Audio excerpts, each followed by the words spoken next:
there's a great pleasure to getting it down right. Feeling, wow, that scene works. This guy is doing exactly what he should do, saying what he should say. And the dialogue is so important. And every writer thinks he's the world's best dialogue writer. Goes without saying. And I'm one of the world's best dialogue. Thank you. You're welcome. Yes? Your remark about it being so much easier to edit your own work now with a computer, and yet you have said recently that you regard this book as your last work. I said to people said, what are you going to do? And I said, I'm going to start chasing women. But my wife doesn't like that, so I don't say that anymore. But aren't you tempted to continue? And well, because you see it's becoming easier. Somebody will fire a shot across my bow, and then they'll, oh my God, they're going to have to do another book. It's a lot of work, This book is almost 20 years in the process. Not that I was working all that time, but I was stalled a good part of the time. If anybody was here who was at a reading I gave at the you were Ross. Yeah. At the historic association, this book was called Molestations, and it was very different. And I finally found an ending that pleases. It is an odd thing that as you grow older, you like happy endings better than you used to. And I said, I really wanted a happy ending for this one. And the one I had was not a happy ending. Yeah, no, I'm pleased with it, yeah. And well, you bring up another point then, because in school you learn that you have to have a skeleton that of the plot that will lead to a specific ending. And Hemingway, of course, said that's a lot of baloney because you have to develop character and see where the characters lead you. Otherwise, you don't have a surprise for yourself. Well, that's right. And if your characters are coming to life, they'll go where they want to go. And you better not tell them where they have to go at a certain point. You let them go where they want to go, and that's the right way. It is the right way, yeah. Because you've created them this way and given them their head in a way. Yeah, they'll tell you the way to go.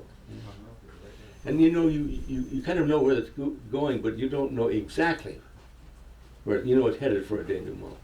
I wrote a Western novel called Warlock, and a Western novel has to end up with a street fight. Huh? There's no way out. There isn't any other way you can do it. And so you just had to get to that street fight by ways I hadn't really conceived of when I conceived of it. Yes? Oakley, who are your three most favorite writers of fiction outside of me? I'm not one of them. I guess it would be Raymond Chandler, Ernest Hemingway, and Faulkner. Chandler was so important to me. Well, I first read him at San Diego State, and I was trying to write for Black Mass magazine. That's where I ran into him, Killer in the Rain and stories like that later became novels. And I thought, my God, this is the way it really is in California, not the kind of sunny, cheerful way they were telling it. Well, now I realize it was all romanticism too, but boy, it worked for me. In The Big Sleep, if anybody remember, there's a scene where it's raining and he's going to go to the hotel, and there he finds that Canino has killed this kind of jerk boy. And that's everything along the way tells you some awful thing is going to happen here, without all subtly done. Good book. And Faulkner, I was trying to write for. Like this guy in this book, I was trying to write for Black Mass magazine. I didn't have any time. I was supporting myself, and I had girlfriends, and I had to deal with my car and things like that. Still, I managed to write short stories for Black Mass magazine, which they rejected. And finally, when I was in the Marine Corps, a young Marine, how could you turn him down? The editor of Black Mass said, we can help you get this story published. And I'm no longer interested. I just found out about him. I just found out about Faulkner. I just read The Bear. Jesus, you know, that's what I wanted to write like that. I haven't succeeded. And I think you mentioned that in the book. I mentioned that in the book. Yeah. That's true. Yeah. That was from my life. But we were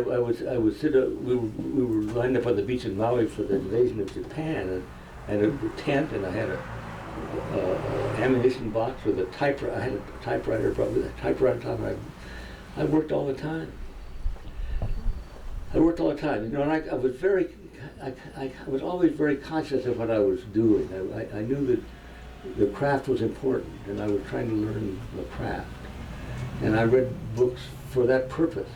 And the thing I've kind of been working on lately is a series of dissections of books that were important to me at that time because they had the things in it that were important to me, step by step of learning to be a writer. And the titles of the books would surprise you. Whitford Point. Who's ever heard of Whitford Point anymore? That was a wonderful book at its time. Yes. You write about the water issue in the valley, the Owens Valley, that has been drawn out for so long by Lake County. And Water and power. yeah, had DWP had you ever thought of maybe your next project would be something to do with water policy in California, and actually that would be a really No, I haven't. I wrote an opera libretto for Angle of Repose by Wallace Stegner. And it was really bad, and I didn't know what I was doing. Now I know better what I was doing. So if I were to tackle that, I would tackle it as an opera. Those guys who were the good guys in that, which they eventually put in prison, of course, were real hero types. I can't remember their names. Are you talking about the hero guys in the Owens Valley? Yes. What were their names? Do you remember? Well, of course it was Mulholland, but he was no hero. Not more. No, he was on the wrong side. It was the guys who were trying to help the farmers and people Yeah. preserve their water. Well, a man named Willie Chalfant, who was the editor of Paper. the newspaper, and There were bankers or something there like was that. the bankers. Imagine bankers being the good guys. But unfortunately, those bankers, I can't think of their name, but they cheated. The Owens Valley people had gotten a lot of money from the city of LA when they put up all the water rights, and that money had gone into the bank, and they had invested and wasted the money and lost all the money and bankrupted the people in the valley. Oh, too bad. Mm-hmm. Well, they were good guys for a while. Anyway. Yeah. Like all of us. Okay. Yes? You mentioned Warlock. When the movie first came out, I saw it at the Spreckles or the Fox or something. I really enjoyed it. Did you think they did a good job with that? Oh yeah. No? Oh yeah. Oh, Henry Fonda just you see him walking down the street and you know exactly all about him. It was funny. They had to leave out all the part about the miners in Warlock was very important to me. I was very much on the side of the miners who were given a really tough time in the West, believe me. And they left that out, but they had to. They didn't have time. No, it was a really good movie. I remember writing the director saying, "Well, I know the people are in this, but who's playing whom?"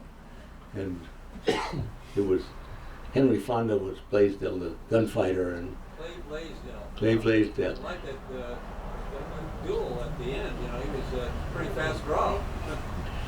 Yeah, the duel at the end is what I was aiming for in the whole book. I had a series of things to try to make this fictional book sound like fact, and it was originally named The True History of Warlock. The true history was a term that was used a lot in the West for a history was kind of better than history, and I used some footnotes even to make it seem more like a real thing. And the Blaisdell family historian wrote me and said, "Who is this Clay Blaisdell? We don't have any record of him." I was so pleased. Yeah. My friend in high school was Gus Blaisdell, that Dennis knows about who since died. But when you said that name, He was a his Blaisdell. family lived Yeah. in Mission Hills. Yeah. Oh, did he? Yeah. Another Mission Hills kid. Another Mission Yeah, Hill. we like to say It's the heart of all things, Mission Hills.